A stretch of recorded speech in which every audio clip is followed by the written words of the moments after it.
So you want to grow more cherry tomatoes than you know what to do with. The good news is they're pretty easy if you follow the rules. One of the biggest mistakes gardeners make growing cherry tomatoes is not preparing their garden beds properly. To be blunt, most garden soil is disappointing. So you're going to have to add some earthy ingredients to get your beds in shape before you get planting. Getting the soil right from the start will exponentially increase your cherry tomato harvest size and quality. Here's what I use: composted sheep manure, composted cattle manure, 3-in-1 mix, and stagnant peat moss. Bags can be purchased from your local garden center, and these amendments will boost the nutrient content of your soil. As well, these 4 amendments that I use will improve your soil structure, which will lead to healthier, stronger root systems. And starting with a robust batch of cherry tomato seedlings is non-negotiable. I like to start mine from seeds about 6 weeks before my last frost date, and when these plants are ready to go out in the garden, they're usually around 6 to 8 inches tall, green and stocky. That's how I like my cherry tomato seedlings. Know that if you go the seed starting route, you will most likely have to start your seeds indoors under grow lights. I personally use LEDs nowadays, and there are many inexpensive models you can find off Amazon. I'll have the link to my grow light that I'm using this year down in the description if you're interested in purchasing that.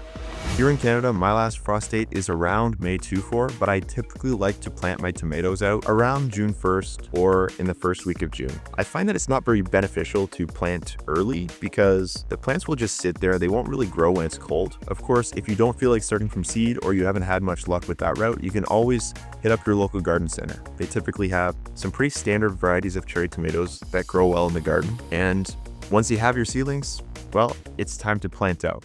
Bury your plants deeper when planting out. This will give you a gangster root system since tomatoes have the natural ability to grow roots along their stem.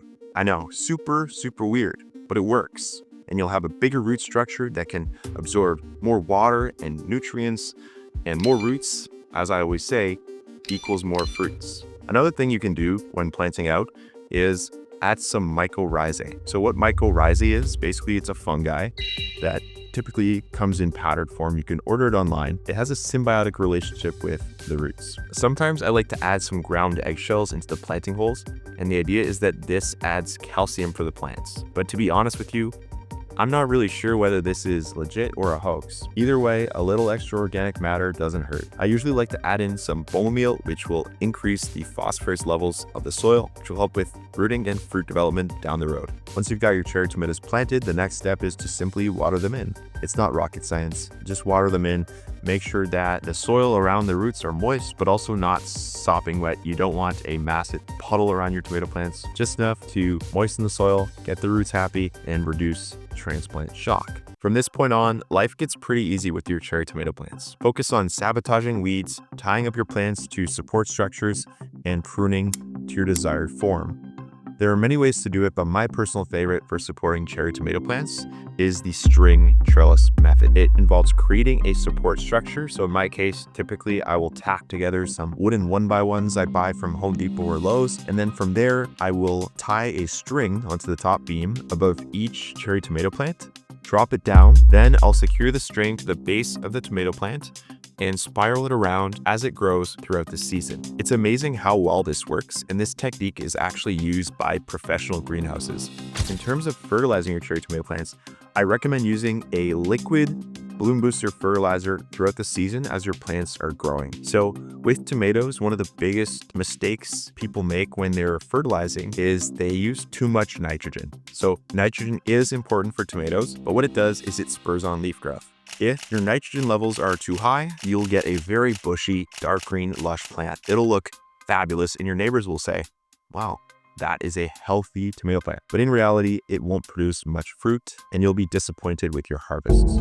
So increase phosphorus levels and potassium levels. So in my case, I typically use a 15-30-15 bloom booster. This means that it's 15% nitrogen, 30% phosphorus, and 15% potassium. And you'll notice that the phosphorus is the highest. It's double the nitrogen potassium. And you might say, well, Lucas, you just said you should use more potassium. And I do agree that having a higher potassium level would probably be better.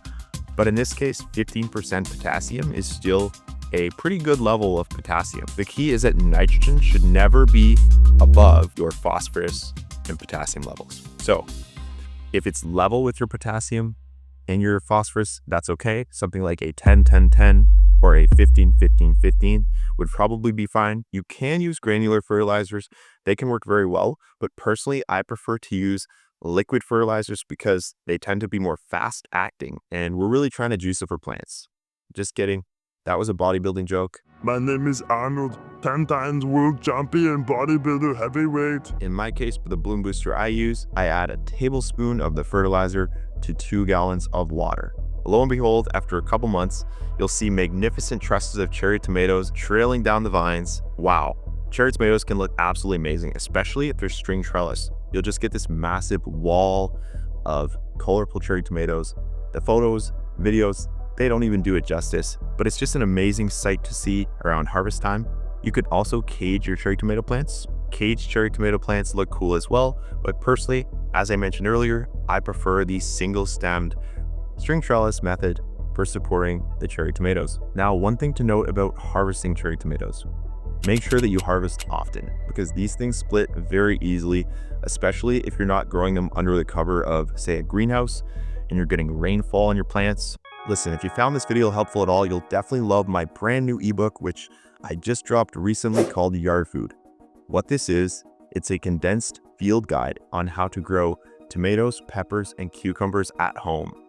And it is basically over a decade's worth, so my entire growing career, condensed and compiled into a short but sweet, actionable ebook. My channel, it's a great place to start, lots of free content, but the ebook is just everything in one place. And it's to the point, everything you need to know at your fingertips. No pressure at all, but if that sounds interesting to you, you can check out the link in the description to grab your copy now. Cheers. The stakes are high, and I hope your cherry tomato plants are too.